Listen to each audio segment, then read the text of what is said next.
안녕하세요. 러블리 아우라 책 읽기입니다. 제가 오늘 읽어드릴 책은 출판사 황소북스의 말의 품격입니다. 책 맨 앞에 보면 이런 글이 나와요. 무심코 던진 말 한마디에 품격이 드러난다. 나만의 채취, 내가 지닌 고유한 인양은 내가 구사하는 말에서 뿜어져 나온다. 그리고 서문 말미에는 이런 글이 나옵니다. 당신의 말이 누군가에게 한 송이 꽃이 되기를. 누군가에게 한 송이 꽃을 선물할 수 있는 아름다운 인양을 가진 우리가 되기를 바라봅니다.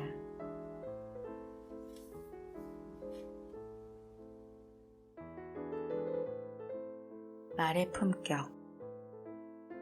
서문. 말은 나름의 귀소 본능을 지닌다. 모든 힘은 밖으로 향하는 동시에 안으로도 작용하는 법이다. 언어의 힘도 예외가 아니다. 말과 문장이 지닌 예리함을 통제하지 못해 자신을 망가뜨리거나 하루아침에 나락으로 떨어지는 이들이 비일비재하다.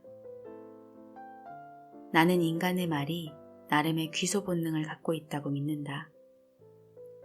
언어는 강물을 거슬러 오르는 연어처럼 태어난 곳으로 되돌아가려는 무의식적인 본능을 지니고 있다. 사람의 입에서 태어난 말은 입 밖으로 나오는 순간 그냥 흩어지지 않는다. 돌고 돌아 어느새 말을 내뱉은 사람의 귀와 몸으로 다시 스며든다. 그렇다면 말을 잘한다는 것은 무엇을 의미할까? 이 질문에 나는 여전히 명쾌한 답을 내놓을 수 없다. 이런 물음을 감당할 수 없다. 사람과 사람의 언어가 그리 단순할 리 없고 시시할 리 없다. 말은 쉽게 분석하거나 함부로 답을 구할 수 있는 대상이 아니다.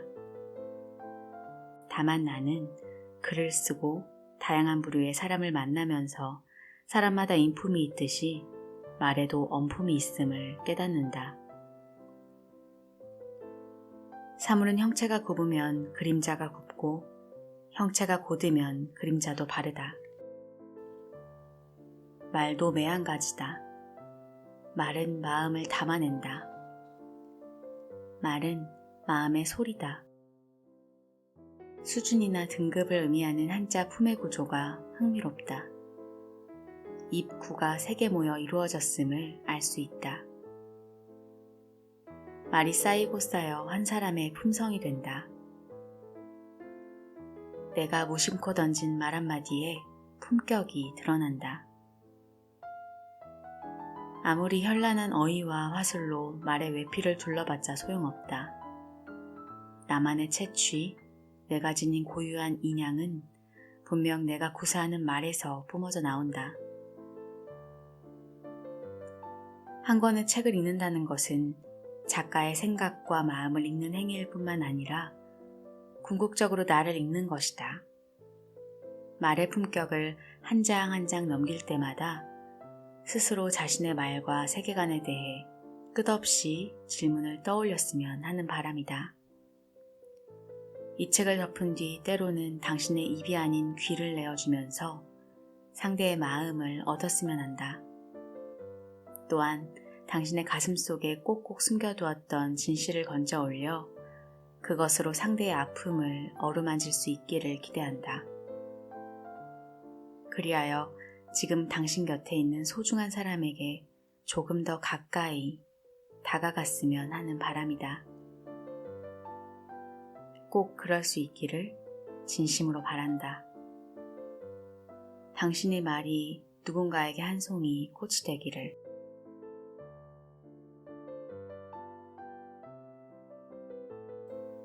들어야 마음을 얻는다. 이청득심. 삶의 지혜는 종종 듣는 데서 비롯되고 삶의 후회는 대개 말하는 데서 비롯된다. 존중. 잘 말하기 위해선 잘 들어야 한다. 옛말에 이청득심이라 했다. 귀를 기울이면 사람의 마음을 얻을 수 있다는 뜻이다. 일리가 있다.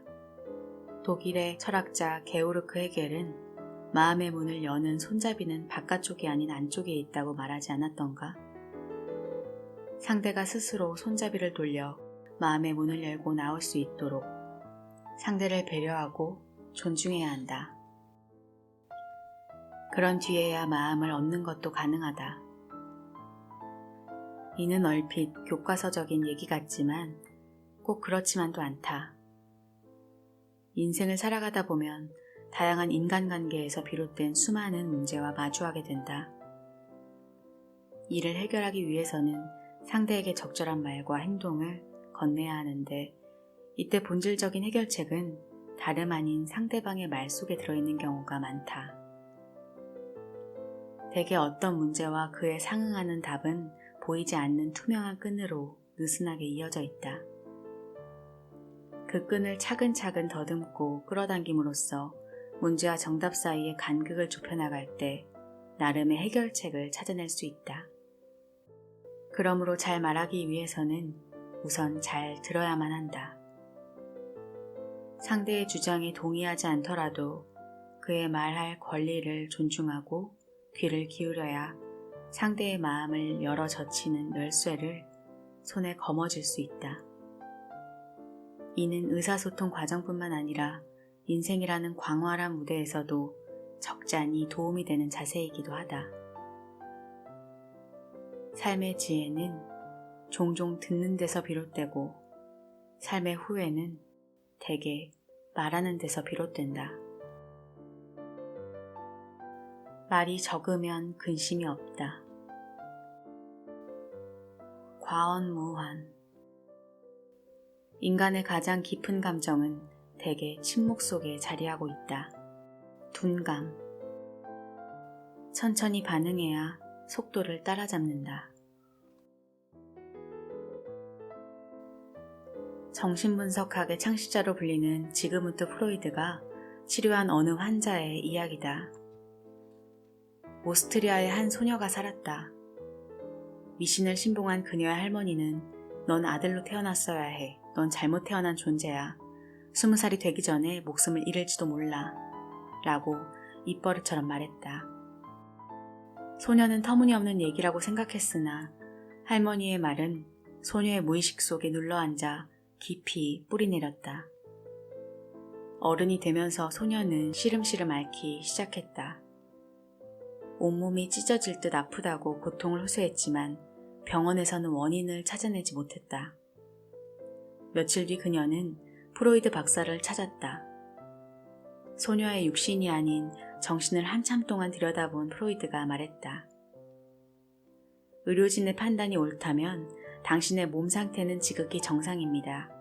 단지 어릴 적 당신의 마음을 휘감은 할머니의 부정적인 말과 표현 때문에 그렇게 느끼고 생각하게 된 겁니다. 타인이 지은 말에 감옥에 갇혀선 안 됩니다. 이제 그곳을 벗어나세요. 예나 지금이나 동서고금을 막론하고 칼에 베인 상처는 바로 아물지만 말에 베인 상처는 평생 아물지 않는다는 말은 진리에 가깝다. 숨막히는 세상이다. 정제되지 않은 예리한 말과 파편이 여기저기서 튀어올라 우리의 마음을 긁고 핥힌다. 이같이 난잡한 세상에서 허덕지덕 힘겹게 버티다 보면 헷갈리는 게 있다. 날카로운 언어의 창이 우리를 겨눌 때 촉수를 곤두세우며 예민하게 대응해야 할까? 아니면 외부적 자극에 둔감하게 반응하며 무덤덤하게 임해야 할까? 소설 신라권의 저자로 잘 알려진 와타나베 주니치는 이런 고민에 휩싸인 이들에게 둔감력이 필요하다고 조언했다. 와타나베 주니치는 둔한 감정과 감각이라는 뜻의 둔감에 힘을 뜻하는 역자를 붙인 둔감력이 삶의 원동력이 될 수 있다고 말한다. 곰처럼 둔하게 살아야 한다는 뜻이 아닙니다. 본인이 어떤 일에 지나치게 예민하게 반응하지 않는지를 자각하고 적절히 둔감하게 대처하면서 자신만의 삶을 살아야 한다는 의미입니다. 둔감력은 무신경이 아닌 복원력에 가깝습니다. 동양의 마키아벨리즘으로 일컬어지는 후욱학에도 비슷한 개념이 등장한다. 청나라 말 사상가 이종호는 동명의 책에서 난세를 평정한 영웅호걸의 특징은 후와 흑으로 집약된다고 했다. 여기서 후는 얼굴이 남보다 두터워 감정을 쉽게 들키지 않음을 뜻한다. 흑은 글자 그대로 검은 것이다. 그냥 검은 게 아니라 타인의 마음을 간파할 수 없을 정도로 깊고 새까맣다는 의미다. 일부에서 후흑을 뻔뻔함 정도로 해석하기도 하지만 최근 이를 연구한 학자들은 무디고 둔감한 감정이 지닌 힘 혹은 예민하게 반응하지 않으면서 큰 일을 도모할 수 있는 역량으로 풀이한다. 와타나베 주니치의 조언과 결을 같이 하는 대목이다. 둔감력은 좌절감을 극복하는 마음의 근력 또는 힘을 의미하는 회복 탄력성 같은 단어와 어감이 묘하게 겹쳐진다. 타인의 말에 쉽게 낙담하지 않고 가벼운 질책에 좌절하지 않으며 자신이 고수하는 신념과 철학을 바탕으로 말하고 행동하는 힘. 그렇게 삶을 바라보는 세계관이 바로 둔감력이다. 장자 달생편을 보면 목계, 그러니까 나무 닭에 대한 이야기가 나온다. 닭싸움에 심취한 왕이 닭 조련사에게 명령을 하달했다. 세상에서 가장 용맹한 닭을 조련시켜서 내게 보여주게. 몇 달 뒤 조련사는 한가롭게 마당을 노니는 닭을 바라보며 말했다. 바로 이 닭이 폐하께서 찾던 천하무적 닭입니다. 왕은 몇 번씩 눈을 씻고 닭을 바라봤다. 조련사가 가리킨 닭은 겉모습이 형편없었다. 뼈대가 가늘고 살집은 빈약했으며 여느 닭처럼 밥이 파닥거리기는커녕 꼿꼿하게 고개를 든 채 부동자세로 정면만 바라보고 있었다. 잔뜩 실망한 왕은 헛기침을 크게 하며 따지듯 물었다. 여보게, 내가 보기에는 그냥 거뭇한 나무 토막 같군. 저런 닭이 어찌 천하무적일 수가 있나? 겉으로 보기에는 하잘것없지만 나름의 장점이 있는 닭입니다. 저 닭은 아무리 덩치가 큰 닭이 덤벼도 허점을 보이거나 미동을 하지 않습니다. 쉽게 일희일비하지 않는 것입니다. 그러면 공격하던 닭은 제풀에 지쳐 슬그머니 꼬리를 내립니다. 싸움 자체를 하지 않고도 상대를 제압해버리는 셈이죠. 어떠한 적이 덤벼도 함부로 버둥거리거나 흔들리지 않는 적절히 둔감하고 의연한 닭 이야기, 목계의 교훈이다. 속도와 빠르기가 모든 것을 지배하는 시대다. 말도 예외가 아니다. 상대의 말에 즉각적으로 반응하는 언어적 순발력을 경쟁하는 사회에서 살아남기 위한 필수 능력으로 간주하는 이들이 많다. 그러나 난 적절한 의연함을 유지하면서 남보다 유연하게 말하는 목계 같은 사람과 대화를 나눌 때 오히려 더 큰 즐거움을 느낀다. 상대를 먼저 공격하지 않고 편안하게 해주는 사람의 말은 물을 닮았다.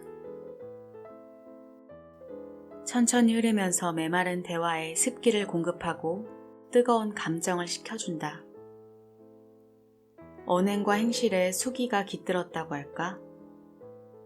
그런 언어는 내 귀로 쉽게 흘러들어오고 그런 행동은 내 망막에 또렷하게 새겨진다. 무협영화를 보면 고수는 소리 없이 강하지만 하수는 소란스럽다. 하수는 적을 발견하는 순간 주저없이 칼을 내두른다. 예민하게 반응하지만 애매하게 진격한다. 그러면서 전력을 쉽게 노출하고 늘 싸움에서 패배한다. 무릇 칼은 칼집에 있을 때 위험이 있다. 무작정 꺼내들면 칼의 위력은 줄어든다. 칼의 크기와 날카로움이 뻔히 드러나는 탓이다. 아마 말도 그러할 것이다. 적절한 둔감력을 바탕으로 유연하게 휘두를 때 말의 품격은 더해지며 언력은 배가 된다. 세상은 우리에게 그리 호의적이지 않지만 삶은 매번 계속되어야 한다. 일상으로 돌아가려면 사소한 일로 마음이 틀어진 이들과 다시 말을 섞고 몸을 부대끼려면 우린 늘 무언가를 다시 시작하지 않으면 안 된다. 나를 제외한 모든 것이 정신없이 바삐 돌아가는 요즘이다. 하지만 그 속도를 따라잡기 위해서 계속 달릴 수만은 없다. 어쩌면 어떤 순간에는 나만의 속도로 천천히 반응해야 하는지 모른다. 좋은 의미의 둔감력이 절실히 필요한 시대에 우리는 살고 있다. 말은 마음의 소리다. 언위심성. 사람이 지닌 고유한 향기는 사람의 말에서 뿜어져 나온다. 인양, 사람의 향기. 말과 글에는 사람의 됨됨이가 서려 있다. 무심코 던진 말 한마디에 사람의 품성이 드러난다. 말은 품성이다. 품성이 말하고 품성이 듣는 것이다. 격과 수준을 의미하는 한자 품의 구조를 뜯어보면 흥미롭다. 입, 구가 세 개 모여 이루어졌음을 알 수 있다. 말이 쌓이고 쌓여 한 사람의 품성이 된다는 뜻이다. 사람의 채취, 사람이 지닌 고유한 인양은 분명 그 사람이 구사하는 말에서 뿜어져 나온다. 언어처럼 극단을 오가는 것도 드물다. 내 말은 누군가에게 꽃이 될 수도 있으나 반대로 창이 될 수도 있다. 말 한마디로 천냥빛을 갚기는커녕 손해를 입지 않으려면 더러운 말이 마음에서 떠올라 들끓을 때 입을 닫아야 한다. 말을 죽일지 살릴지 신중하게 결정해야 한다. 말은 한 사람의 입에서 나오지만 1000사람의 귀로 들어간다. 그리고 끝내 10,000사람의 입으로 옮겨진다. 관계. 만드는 것이 아니라 쌓는 것. 인생은 작은 오해와 인연을 맺거나 풀어가는 일이라는 말이 있다. 다만 인생이라는 강은 단번에 건너뛸 수 없다. 사귐도 그렇다. 크고 작은 돌을 내려놓고 그것을 하나씩 밟아가며 이쪽에서 저쪽으로 차근차근 건너가야 한다. 삶과 사람 앞에서 디딜 곳이 없다고 조급할 이유가 없다. 어차피 인생과 관계는 만드는 것이 아니라 쌓는 것이다.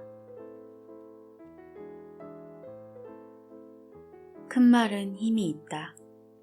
대언 담당. 사람의 마음을 얻는 것은 우주를 얻는 것과 같다. 광장. 이분법의 울타리를 뛰어넘자. 불쑥 달력을 올려다보았다. 이 글을 나는 절기상 우수에 쓰고 있다. 우수. 눈이 비로 바뀌고 얼음이 녹아 물이 되는 때다. 하지만 입춘이 지나고 우수가 다가온다고 해서 날이 저절로 풀리는 것은 아니다. 이른 봄에 골목이나 처마 밑을 지나다 보면 희끄무레한 잔설이 쌓여 있는 것을 심심치 않게 볼 수 있다. 자연의 섭리가 그렇다. 햇빛 한 줌 들지 않는 곳에서 얼음이 저절로 녹을 리 없다. 빛을 쬐야 겨우내 언 땅이 풀린다. 사람 감정도 매한가지가 아닐까 싶다. 따스한 햇볕 아래 서 있을 때 삶의 비애와 슬픔을 말려버릴 수 있다. 그때 비로소 시들한 마음이 부풀어 오르고 꽁꽁 얼어붙은 가슴도 녹아내린다. 봄 기운이 바람에 실려온다 싶으면 컴컴한 곳에서 눌러앉아 있지 말고 몸을 움직여야 한다. 몸을 솟구쳐서 울타리를 벗어나야 한다. 삶의 바깥쪽에서 서성이지 말고 삶의 한복판으로 걸어가야 한다. 프란치스코 교황이 그런 것처럼 광장으로, 볕이 드는 곳으로, 삶의 온기가 있는 곳으로